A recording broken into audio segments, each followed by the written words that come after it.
What we're going to do today is we're going to talk about more details of this pipelining thing.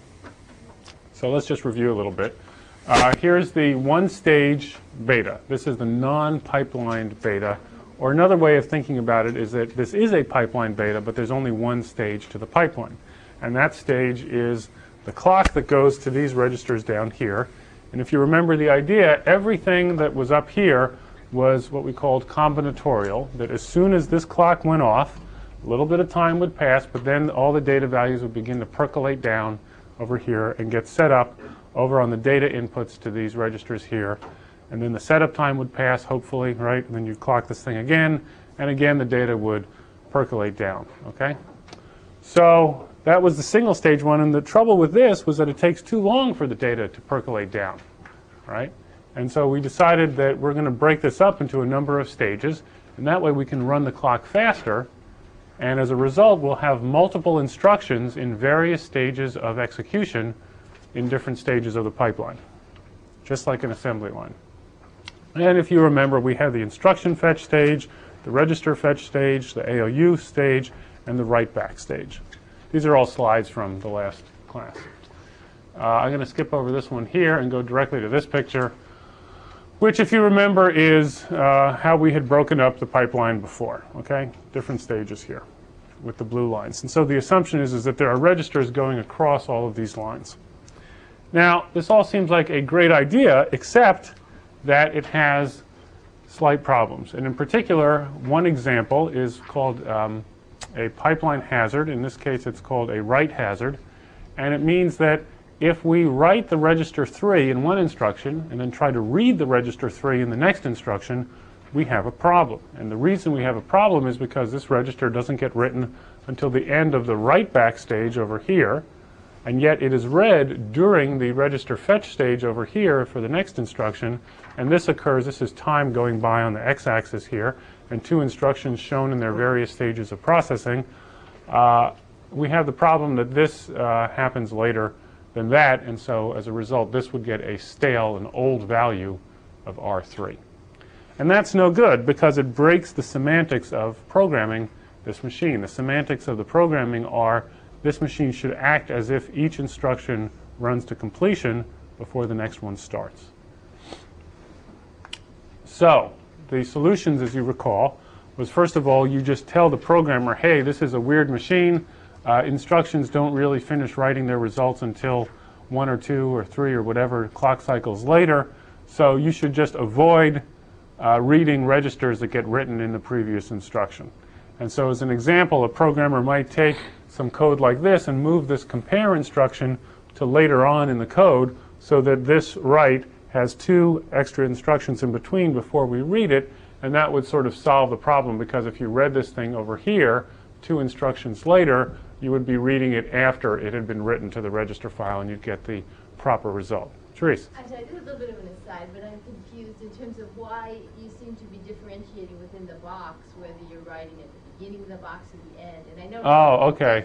The 2, and they almost, I think they almost do it backwards or something, but I don't know what that Oh, is it backwards from what I do? Yeah. Well, let me make it as clear as I can. And actually, I think the previous diagram shows it better. Okay. I assume that these lines are the rising edge of the clock. Okay. And so when I think about when does the data actually get clocked in to that register file, it's when the clock goes off at the end of the cycle. So here, the data in the write back stage is sitting around at the D input to the register file, waiting to be clocked in. And here it gets clocked in. So it doesn't go into the file till right here. Now, when is data actually being actively read from the register file? It's during this time here, inside of this box here. And so all I need to know, really, is that if I want this to work without any fancy bypass paths, then if I write in this box here and I read in the next box in time, then I'll get the new value. Whereas if I did a read here, I get the old value. And if I do a read here, I get the old value. So actually, this red arrow here should really end kind of in this box here. So because the reads are combinatorial and the writes are done at the edge of the clock that ends the cycle, that's why I think of the write happening at the trailing edge of a cycle, and the reads is happening during this time. Okay? Whereas the read is happening during this time here. So anyway, one thing I could do is, and not all register files work that way. Some, and the Hennessy and Patterson book may talk about reads happening at the beginning of a clock cycle, for all I know. But in this machine, that is how they work. Okay.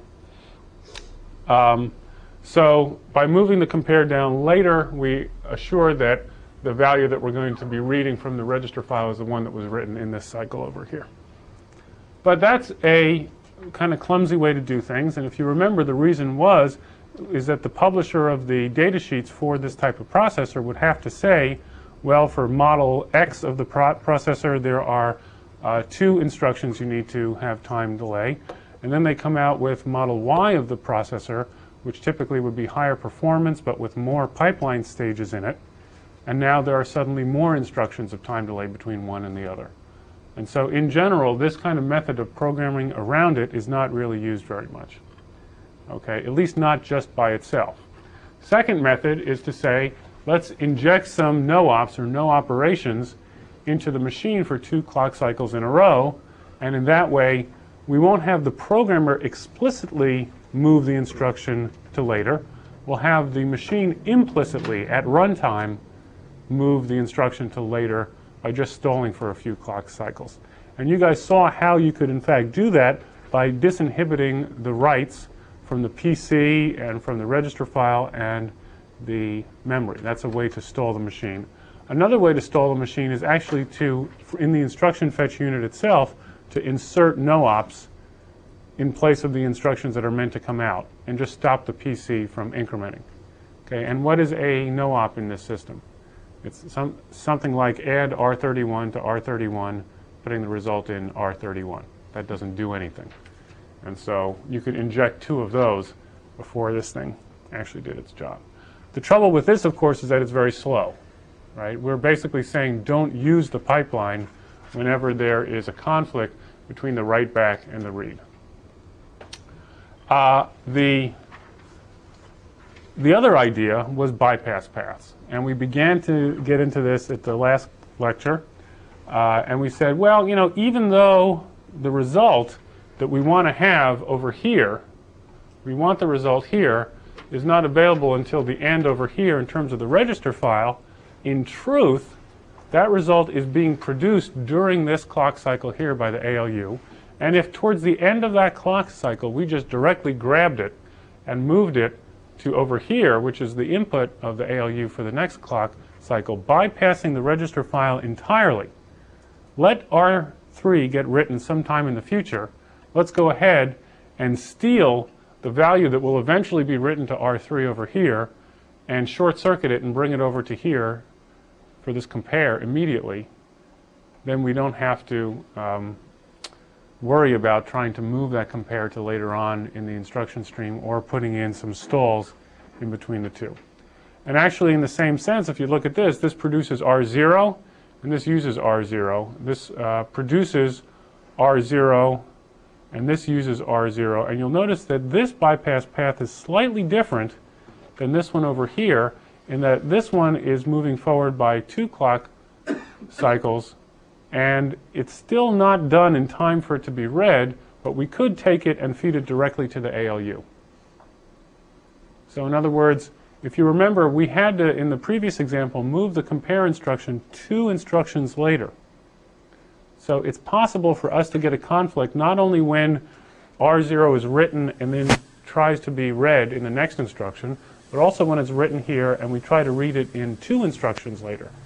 It's when we're safe is when there's 3 instructions of time, everything's cool. But if there's 2, we have to bypass that as well. So we need a lot of bypass paths, and let's talk about sort of the different ones. The first one we talked about in the last class was just one going from the ALU sort of up to a multiplexer on the inside of the ALU, and that's a way for data to go directly out of here and then back into here. And the key to all of this is that there is only one register in this loop. Okay? And so this will allow us to use a result produced in one instruction in as data in the next instruction that's going to go in. The time delay in this loop is only one register. And I told you to think about the old unpipelined machine, or the machine which only had one stage, as not having these other three stages here, but it just had one, and there also there was one register that was inside of this big loop that the data was going around and around. So that kind of looks like this over here. We're going to take the output of the ALU, put it into a multiplexer, and then there's a register file right here, and there's only one register inside of this loop. But in the case where there are two time delays, it is possible that, you see, what ordinarily is going on here, even though there's 4 registers in this machine, there are really only 3 having to do with data that's written to the register file that then percolates back through here. So this loop over here has a problem, and it has 1, 2, 3 registers in the loop, and we just bypassed around the first one in order to reduce that to 1 register in the loop. And now we're going to put an additional bypass for having 2 registers in the loop, and this is what you do if you're trying to use the value of one instruction, not in the next one, but in the one that's 2 instructions down. Okay? And so the second level of bypass paths is something that says, before something is about to be written to the register file, I want to use it in the ALU also. And thinking about how this thing works, what's going on is that we're going to clock the register file, and we're going to clock a register here, and at the same time, bang, 2 things are going to happen simultaneously. The data value will be written to the register file, and it will be latched into this pipeline stage here for use by the ALU. So the ALU will get to use it in the very same cycle when it is first available in the register file, which is still 1 cycle sooner than otherwise, in which case it would have to wait for the next cycle for it to come out of here. Let me back up just a second just to show you this on that timing diagram that we had there before. We're talking about, in this second case, not the first case which we did, which was if I produce R3 here and want to use it here, or if I produce R0 here and want to use it here. We're talking about producing R0 here and using it in an instruction that's 2 down. We're going to produce R0 here, and we're going to use it in this instruction right here. Now, why doesn't this work? Because ordinarily, R0 would be written at this edge right here, the end of the write back stage. And ordinarily, this instruction here would read the register file during this time here, and unfortunately, it just misses. This would just read the old value of R0 without the bypass path, and at the same time that this one here writes it, and so this ALU would use the old value of R0, unless we steal the value that is going to be written at the end of this cycle here, and we write it both to the register file at this time, and also steal it for use by the ALU, so they both get the new value of R0 at the same time. Does this make sense here? So this edge here clocks both of the registers with the new value of R0. So why couldn't we have sent it from the ALU? It's possible that this opcode wouldn't need it. And in general, a bypass path, if you think about it, a bypass path can only allow us to bypass something from one clock cycle to the next one. There's no place in the bypass path for the data to be stored. It's just short-circuiting some wires, okay? And so let's say that this opcode here used R5 instead of R0. In that case, the new value of R0 wasn't pertinent to here, and we didn't need to bypass anything. Then in this one, we suddenly need R0. But it's not the R0 that's in the register file. It's the one that's going to be written in the register file at the end of this clock cycle right here. And so what we do is that we look in the data path, and we say, where is the newest R0? So looking in the data path here, we say, where is the newest R0? We just look throughout the whole thing. Does it exist anywhere? And lo and behold, we find it sitting here waiting to be clocked into the register file. And so instead of using the stale R0 that is about to come out of here, we steal the new one that's about to be written to the register file. We peek ahead 1 clock cycle. And bypass paths always peek ahead only 1 clock cycle. But the question is, where do they peak? If they peek ahead here, then they get the value that's about to be written. If they peek ahead over here, they get the value that was just figured out by the ALU. But they're still just doing a short circuit straight here. Why can't they peek ahead 2 clock cycles? Well, they effectively do, but they don't keep the data hanging around for more than 1 clock cycle. You Okay. could do that if you wanted by You could bypass put path with a register. You could put registers in the bypass path, but in general that's not necessary to do because there are already registers in the machine. And the question is, okay, so let's think about this some more. Why are we doing all the bypassing on this input to the ALU? The answer is that the ALU is where we actually have to commit to using the data. Once we've done a calculation with a data value, it's no good if we've used the old one, right? We can't do it again. So here's sort of our last chance to get it right. We're about to go into the ALU. And we say, okay, we're about to go into the ALU with a value from the register file. Is this really the newest version of that value? And the answer is, well, maybe not. If in the next cycle we're going to write a newer version, we steal it from here. If in 2 cycles we're going to write a newer version, we steal it from here. And so that's peeking ahead, sort of 1 clock cycle or 2 clock cycles, but we don't need any storage in the green line here. We're just using wires to just look ahead for the data value. Yeah? I'm just wondering kind of how that's all managed. Is that Okay. So there is a separate pipeline, okay?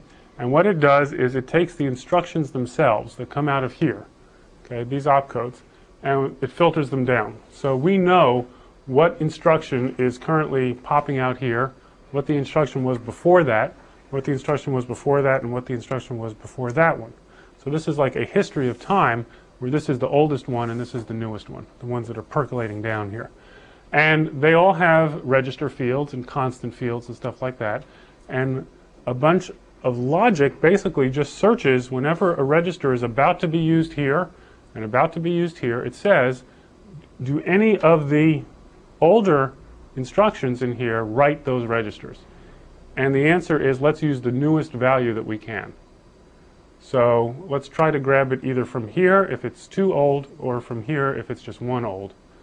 Let's grab it from there. And so it just compares the registers that are about to be read for use inside of here with the registers that are meant to be written in this stage and in this stage here. And if they match, then it uses them. Now what if both of them match? Which one should it grab it from? How many people think that if I get a match here and here, how many people think I should grab this one? How many people think I should grab this one? All right, see? Amazing. At MIT, half of you would have gotten that wrong. Okay? Here, half of you just didn't answer. Yeah, the answer is that the newest stuff in the pipeline is at the top, and the oldest stuff is at the bottom. Okay?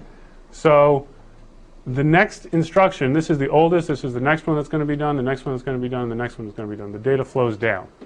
Okay? And so if this one is destined for R0, and this one is destined for R0, and we're trying to read R0 over here, we use this one because it's the newest write of R0. Kind of cool, huh? All right. So that's a bypass path for not quite the most recent thing, but the one a little older than that. But you know what? It's complicated because not only do we have to bypass this data that's about to be used by the ALU, we need to also consider the PC. Now, if you think about the PC and it has 1 added to it and that those values kind of go down and then the PC is written, it's a very strange machine that has an adder. Like, let's simplify this on the board right here. Okay, here's a register. Here's an incrementer. And here is a feedback path. And here's D, and here's Q. And here's this clock that keeps going from low to high. Okay, and everybody agrees that if I had a setup like this, that it would just count, right? 1, 2, 3, 4, 5, 6, 7, like we want the program counter to do. But according to that diagram, I have inserted an extra 1, 2, 3 registers in the path. And it doesn't matter where I do it, so let's put them here. 1, 2, 3. Now, let's think about how that works. So a 0 comes out here, a 1 comes out here, so there's a 1 here. But what are the values that are in here? Well, we don't actually know, right? So, but let's assume that there's 0, 0, 0, okay? Okay, the clock goes off, bang. All of the registers here, these are registers just like this one right here. So the clock goes to all of them. Okay, bang, the clock goes off. What happens? They shift. They shift over. Okay, this is actually what's called a shift register. And so this one goes to here, and I still get a 0 and a 0 and a 0 and a 1, and a 1 goes in here. And the clock goes off again, bang. Okay, now I get a 1 over here. I think that's right. Bang. Now I get a 1 over here. Now finally, bang, I get a 1 over here. And that becomes a 2. And then 2 goes in here. Bang, what happens? Okay, now this is not working right, is it? In fact, the clock has slowed down by a factor of 1, 2, 3, so it's like a factor of 4. It now takes 4 clock cycles for every increment of the PC. And that means every instruction here is going to be done 4 times in a row, going down through the pipeline, which will not only do the wrong thing, in terms of like if an opcode says, add R0 to R0, putting the result in R0, that'll happen 4 times, which is bad. But it also completely defeats the purpose of the pipeline, because we want the next instruction to go in. So we realize that this little finite state machine that we've built for the program counter to increment itself has a problem with pipelining. In fact, we need to steal this PC, get this +1 and move it to over here, and we need to bypass this whole thing and put PC +1 directly into here, around all these registers. Because we have to make sure that this feedback loop of PC incremented, clocked in, only has 1 register in the loop. Otherwise, we won't get the action that we want of the PC incrementing every single time. So there certainly needs to be a bypass path, in fact, a permanent one, for grabbing the PC around all of this hair here. Okay. Other things, though. What if the idea is that we are going to jump to a particular place? We're going to branch to a different place. How is that done? Well, as I recall, we say branch RA, and RA goes out to this little guy here and gets tested, comma constant, the constant goes in here, comma RC, which goes into here, and how does the constant work? The constant goes into, the constant goes into this path here. The PC +1, in this case we're going to have to steal it from this green line here, goes into this path here. They both go into the ALU, right? And then the result is supposed to go into the PC. Well, when we do a branch, we don't want to wait around very long now, do we? We want the branch to happen as soon as possible. So we need a bypass path in order to bypass as much as possible for doing the branch. So we take the branch right out of here and we feed it right into the PC. Now this sounds sort of okay, except it's not completely okay. And the reason it's not completely okay is that even though we're trying to get the result of where to branch to into the PC as soon as possible by having it jump over this register and going straight into here, what is still the case? When this guy clocks, this one will clock and this one will clock too. And into this register and into this register will occur opcodes that happened after the branch but are not from the place of the new PC. So in other words, we didn't used to have these registers. It used to be the case that when we updated the PC, the new instruction of the new place where we just branched to would begin to percolate down. But instead what happens is that the same time that we're writing the new place we want to branch to, these two registers are committing to executing the instructions that follow the branch but are not from the new place where we want to go to. And that sucks, okay? What it means is that if we write a bunch of code, like so, And now we say branch foo, and we have 2 lines after that, and here's foo, that when this guy writes the PC, remember the older instructions are at the bottom, these 2 newer instructions are already being latched into the pipe. Okay? In other words, we haven't, here's where we're steering to here, but we stumble on and we do these 2 anyway. And the question is what to do about that. Branch delay slots, that's what these things are called. Because in fact, branches are delayed a little bit compared to where they used to be. 1 or more of the following instructions have been prefetched by the time that a branch is taken. So, of course, the solutions pop up just like they did before. First one, program around it. We could follow each branch with 2 no-op instructions. We know what those are, right? Those are branch R31, R31. The other thing you can do is you make the compiler clever. So we tell the compiler, hey, look, chances are that this branch, in most cases, you don't actually branch forward to foo, you actually branch back to foo. And the reason for that is that this is a typical loop that is written, and software is full of loops. And loops tend to be several instructions long, 1, 2, 3, 4, 5, 6, let's say. So why not have the compiler take these last 2 instructions, 5 and 6, and move them to after the branch. Here's 5 and here's 6. Now this looks bizarre when you look at it. It's like, do 1 through 4, branch, and then do 5 and 6. Except that, of course, the programmer knows that what this really means is not branch right away to 5 and 6. It's get the machinery going so that after the next 2 instructions, you want to branch to foo. Looks good to me. And for a while, actually, programs used to be written like this. And when I worked at Lisp Machine Inc., we used to write software that was like this because we knew exactly how many branch delay slots the machine that we built had. Okay? Sounds good.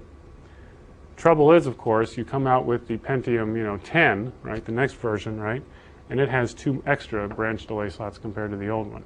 So now what? Right, now the programs that used to run on the Pentium 4 don't work on the Pentium 10 because you've added more branch delay slots, and that's kind of tough. And again, the solution we briefly talked about the last time still works. You give the machine all of this mechanism, okay, saying, look, I know that if, let's say, in the case of a bypass path, right, if there's a conflict between the registers, you bypass it, okay? If for some reason you can't, and we'll talk about cases when you can't, then we'll stall. So you always try to do the next best thing. And then on top of that, the writers of the compilers, so it turns out that software is not usually written in these instructions themselves. As you guys know, it's usually written in a higher level language like Scheme, right? And there's a compiler that translates that language into this lower level software.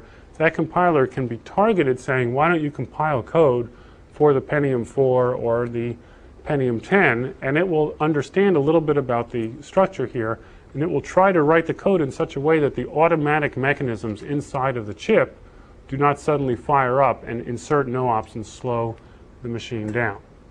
Now what you could do, if you had the Pentium 4 with 2 branch delay slots and the Pentium 10 had 3, is you could say, well, what we'll do is we will branch in this way, and unless this thing is a no-op, we'll put in a no-op of our own. Or maybe we'll actually have a new instruction, which is called branch 3, and we'll define that as a new MMX to the cubed style opcode for the Pentium 4, and that instruction will be a branch that takes 3 time delay slots as opposed to 2. But for the old branch, we'll still insert the no-op after here. What I'm trying to get across is that you can build these machines so that they have these automatic methods of stalling the pipe, and then you can build the compilers to try to not trigger them. In other words, the machine still follows the old semantics, but you can still take advantage of the pipeline if you want to. You can make the compiler smart enough to move these opcodes to after the branch. You can try to annul the instructions automatically that follow the branch, and you do that, as we talked about before, by disabling the write enable register file, write enable memory, and PC selector. When you stall the pipe, what you're trying to do is insert no ops. When you annul an instruction, you're just trying to actually cancel the opcodes that are going to happen. So if I said branch foo and opcode 7 and 8 were here, it's okay if these instructions are done as long as they don't have an effect. So if I just disable their write, then it's okay. And so if I disable write enable register file in both of these cases, then I don't have to worry about what they're going to do. All right. But again, it's nice to be able to take advantage of the pipeline instead of annulling instructions. All right, is there any way that we could shorten the number of branch delay slots? And the answer is yes, if we added a little bit of hardware. So instead of trying to wait for the ALU to do the computation, which involves taking the PC, you remember the PC came in here, the constant came in over here, adding it together inside of here, and then grabbing the result from here and bringing it down there. What we could do is we could move the adding function for adding the constant to the PC plus 1, we could move it up one pipeline stage. And we could have a parallel adder right over here, and it would take the constant directly out of here, the PC plus 1 right out of here, and then bypass that around to over here. Okay, now, how many extra pipeline stages are there before we commit to the new PC plus 1? The PC plus 1 comes from here and is written. Thus, when this register at the bottom is written, only one of the registers has fetched an instruction beyond the branch, and that's 1 here.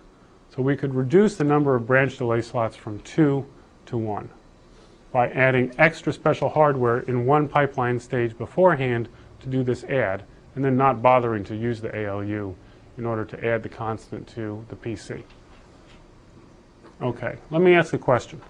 Why would reducing the number of branch delay slots be a good thing? Anybody have a guess as to that? Reduces the number of no-ops you have to throw in. That's right. But we just said that the compiler could be smart enough to go ahead and move these instructions 5 and 6 to after the branch. So doesn't that solve everything? We didn't have to add no ops there. What if the loop was only 1 long? Aha! What if the loop is just 1 long? So it turns out that the difference between 1 branch delay slot and 2 branch delay slots is actually not that big a deal. Okay? But when you start creating more of them, when the number starts to get to 4 or 5 or 6, then it does begin to be a big deal. And so it's important to not have too many of these things because, in fact, you will run out of instructions in the loop to move to after the branch. Okay. So that's branches. Now let's talk about loads. Now, loads are a funny thing. In loads, if you remember, we're trying to read the big slow memory and we're trying to write the register file. It's sort of like the ALU. But if we think about when the load is done, let's actually, see, is it the next slide? Yeah. Here's the next slide here. What the load does is it writes a register right over here. And let's say this guy over here wants to use the register. And this guy over here wants to use the register. One would think that it should be possible to bypass the data in some way from over here to over here, and certainly to be able to bypass it from over here to over here. Except it's not quite so easy. Okay. As it turns out, we can, just as before, just before a data value is about to be written to the register file here, we can take a sneak peek at what is about to be written, and we can put it up here going into the ALU, so that when the clock goes off, this register and this register down here will be clocked at exactly the same time, and the data will go into both places at the same time. So this will get the same value that this one over here does, and we will have saved this instruction, which is right over here in terms of the write back over here and the read to the ALU. But how about this instruction? What if we load something over here and we want to process it right over here? Can we bypass that as well? In other words, in order to, right over at this time right here is where the ALU needs the value of register 4. Has register 4, has the value which is going into register 4 been figured out by this load instruction? When does this data, in fact, get ready to be clocked into the register file? Well, if you look at it, unfortunately, the memory access for the big slow memory is right over here.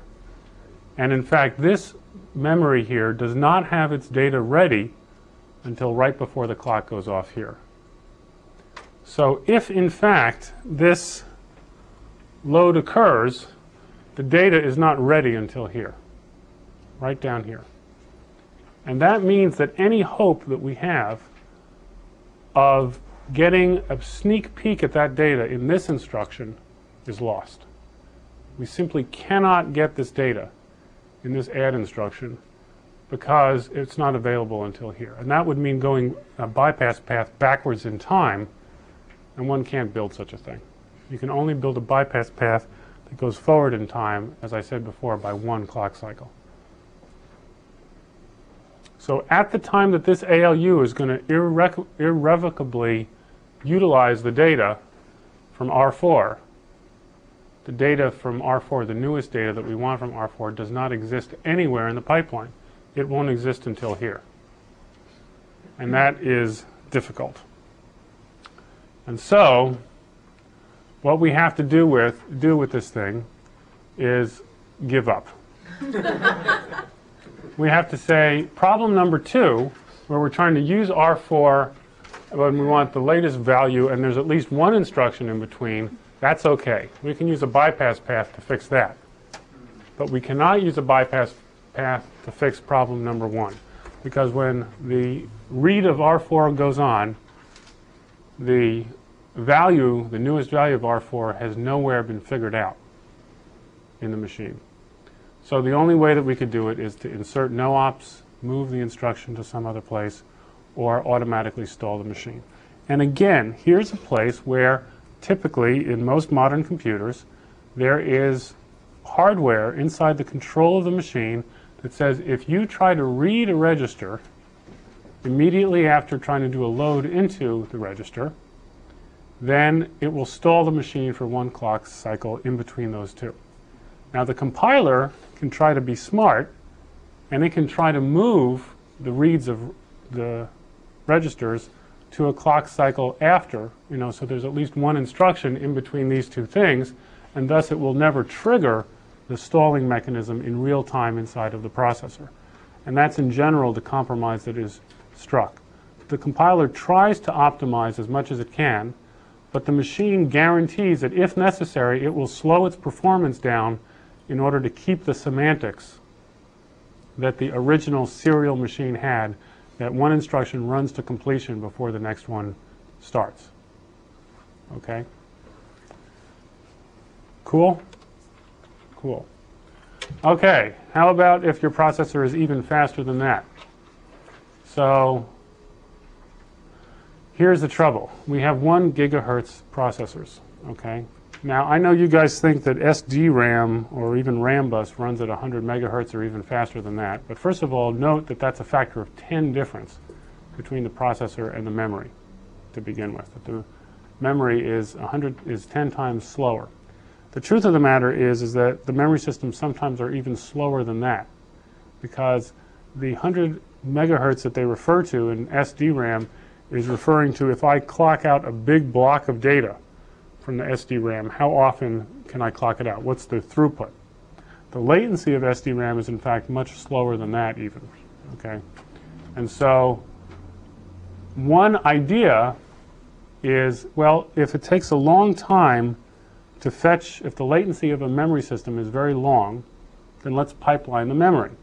And let's just get many, many data values, keep the throughput of the memory high, and make the pipeline real long. But there is still a problem with that. So let's just explore that just a little bit. If we have a 5-stage pipeline instead of a 4, to allow the memory more time, what we would do is we would surround the memory with 2 sets of pipeline stages like here, and we would have 1, 2, 3, 4, 5 stages as opposed to 4, which we had before. Now this sounds good, except that you know now that this may lead to even worse trouble than we had before in terms of loads.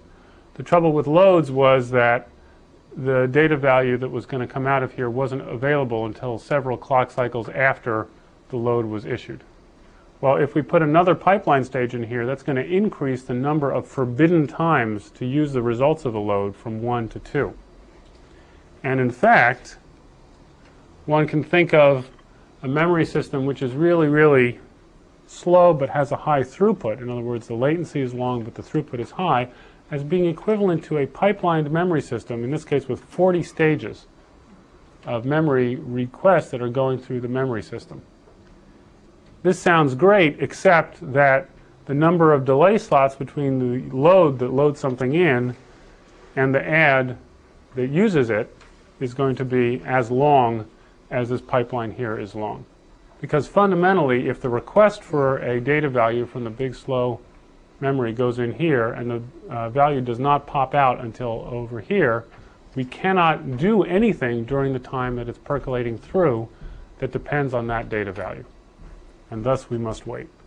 And there's no bypassing within here, because that's how long it takes to get the data value out.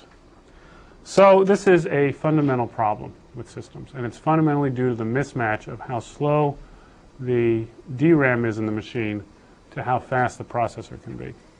As it turns out, the ALU these days is extremely fast. The register files are getting very, very fast. And the real problem, the bottleneck in all these things, is the memory system. Okay. Now, the lecture, I don't know if it's the next lecture or the one after that. It may be the next one. We're going to talk about caches. And we're going to talk about ways of making this system appear to be faster more of the time. But occasionally, it'll be slow. It'll be as slow as this. And we're going to have to figure out something to do when it is slow in order to not slow the machine down too much. So let's go over what we did today. You guys understand now that pipelining improves throughput. It lowers the clock period. It does not improve latency. These data hazards that we talk about, where we're trying to read a value before it's written to the register file, they can be fixed in 3 ways. You can program around them, you can stall the machine with no ops, or you can put in bypass paths, thankfully because the new values exist somewhere inside of the machine, and we can sneak a peek at what they're going to be when they do get eventually written to the register files. The branch hazards that we talked about, which were the branch delay slots, they can be fixed by reprogramming, like I showed on the board, putting the operations after the branch. You can put no ops after the branch, or you can build a machine to annul the operations that happen after the branch. Memory hazards. Well, a bypass path can fix one of them, but in general, the memory system is going to be much slower than the rest of the processor. And think about it this way. If we have lots of instructions, right, lots and lots of instructions in the machine, and the machine gets very, very fast, we're going to rip through these very, very quickly. So fundamentally, we know there's going to be a problem if the memory system is still slow. We say load something into R0, and then we want to make use of it. There's a problem in that if this machine is so fast, the time delay from one opcode to the next cannot possibly be long enough for the slow memory to respond in here. And so we need to talk about how to handle this. And that's what the next lecture is going to be on. Okay? All right, so when I first did this thing, my son, Jacob, was taking karate, and they were very big there teaching him about balance. That balance matters a lot. Too much pipelining is bad. Okay, it's possible to get carried away with this thing. Okay, as in life. Okay, the middle road, right? If the number of pipeline stages gets too large, what goes wrong? The number of branch delay slots gets too big. That means that small loops don't work right anymore, and you need to have too many stalls in them. It also means that the amount of latency between the load and the use of the register that you're going to load gets to be too big. So balance matters a lot. And actually, I think the Hennessy and Patterson textbook, as well as actually the next one that he wrote, talks a lot about how to determine how many pipeline stages you should use. So that's today's lecture, and I'll see you guys tomorrow.